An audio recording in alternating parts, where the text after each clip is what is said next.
السلام علیکم دوستو، آج میں آپ کو ایک حقیقی کہانی سنانا چاہتا ہوں جو بہت دل خراش اور سبق آموز اور دل کو سکون پہنچانے والی ہے۔ تو دوستو، ڈاکٹر حسن ایک فلسطینی ڈاکٹر ہیں۔ الجزیرہ ٹی وی کے ایک اینکر کو آبدیدہ آنکھوں کے ساتھ ایک حقیقی اور روح پرور واقعہ سناتے ہوئے کہا، یہ غالباً بدھ کی رات تھی اور غزہ میں موجود شہداء الاقصی ہسپتال میں زخمیوں کا تانتا بندھا ہوا تھا۔ چاروں اطراف اسرائیلی بموں کی گھن گرج تھی اور ادھر اس بمباری سے بے شمار بے گناہ شہری زخمی ہو چکے تھے، جنہیں ان کے پیارے بڑے دل جگرے کے ساتھ ہر طرف آہو بکار میں ہسپتال میں لا رہے تھے۔ ہسپتال کا ہر کونا مریضوں اور زخمیوں سے بھرا ہوا تھا۔ ڈاکٹر محمد ابو رویضہ، اسی کی ہم کہانی بتا رہے ہیں۔ یہ ایک بچوں کے ماہر معالج تھے۔ گزشتہ کئی دنوں سے مسلسل اسی ہسپتال میں ڈیوٹی کر رہے تھے، دن رات زخمی بچوں کا علاج کرتے، ان کے چہروں پہ مسکراہٹیں لاتے اور ہر ممکن حد تک ان کے زخموں کو کم کرنے میں لگے رہتے۔ ان کی شفقت بھری طبیعت کی وجہ سے بچے ان سے بہت مانوس تھے۔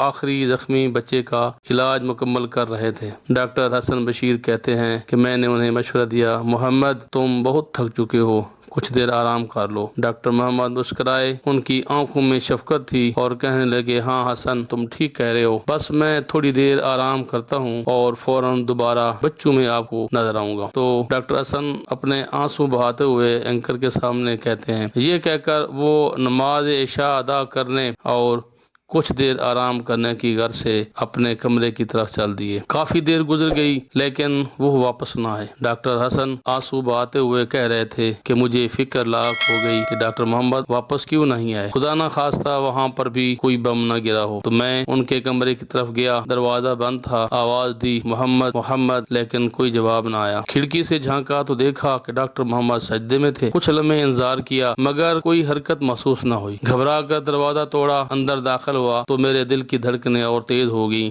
جب میں نے ڈاکٹر محمد کو زندگی کے آخری سجدے میں پایا۔ قریب جا کر دیکھا تو وہاں اپنے نورانی چہرہ اور پرسکون دل کے ساتھ اس دنیا سے جا چکے تھے۔ ان کے پہلو میں قرآن پاک کی کھلی ایک آیات تھی، اللہ اکبر، مگر ان کے قریب کھلے قرآن مجید کا جب میں نے مشاہدہ کیا تو میں نے کیا پایا؟ ڈاکٹر حسن کہتے ہیں کہ سورہ الرعد کا وہ صفحہ کھلا ہوا پایا جس میں آیات سجدہ موجود تھی، تو میرے دل نے اس بات کی گواہی دی، یقیناً یہ موت برحق ہے اور ہر ایک کو اپنے وقت پہ جانا ہے، لیکن ڈاکٹر محمد ابو رویضہ سجدہ تلاوت کرتے ہوئے اپنے مالک حقیقی سے جا ملے۔ اس خبر نے پورے اسپتال کو ہلا کر رکھ دیا۔ ہر آنکھ اشک بار تھی مگر ساتھ ہی ایک عجیب سی سعادت محسوس ہو رہی تھی۔ ڈاکٹر محمد ابو رویضہ سجدے میں اپنے مالک حقیقی سے جا ملے۔ تو دوستو، یہ ایک ایسی موت تھی جس پر ہر کوئی رشک کر رہا تھا۔ ان کی ایمانداری، ان کی محنت، ان کا صبر اور ان کی بے لوث محبت اور ان کا بچوں کو اس طریقے سے علاج معالجہ میسر کرنا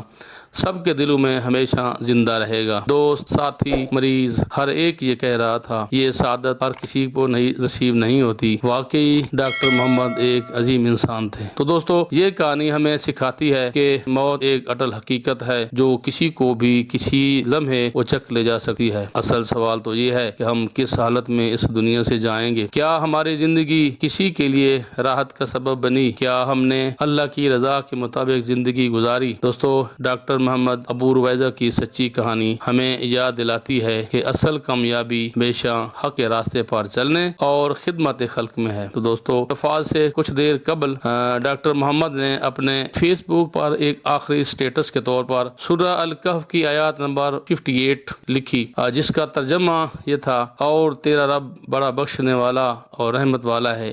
تو پھر اس کے بعد ایک چھوٹی سی دعا لکھی، یا اللہ، مسلمان مردوں اور عورتوں کی مغفرت فرما، زندوں کی بھی اور مردوں کی بھی، اور ہمیں حالت ایمان میں موت دے، سبحان اللہ۔ تو دوستو، ڈاکٹر محمد کا ایک بیٹا اور 2 بیٹی ہیں۔ وہ اپنی فیملی کے ساتھ غزہ کے المغازی مہاجر کیمپ میں مقیم تھے۔ ڈاکٹر حسن کے بقول وہ تندرست تھے اور انہیں کوئی بیماری لاحق نہیں تھی۔ وہ اخلاق کریمہ کے مالک تھے۔ ہر ایک سے محبت کرنا اور محبت سمیٹنا بیٹنا ان کا شیوا تھا۔ اللہ تعالیٰ ڈاکٹر محمد کو غری کے رحمت فرمائے اور قرب کے اعلیٰ مراتب پر فائز فرمائے، آمین ثم آمین۔ تو دوستو، حقیقت پر مبنی کوچ کہانی آپ کو کیسی لگی کمنٹ کر کے ضرور بتائیں، اور اگلی کہانی کے ساتھ آپ کے پاس انشاءاللہ حاضر ہوں گے۔ تب تک کی اجازت دیں، اللہ حافظ۔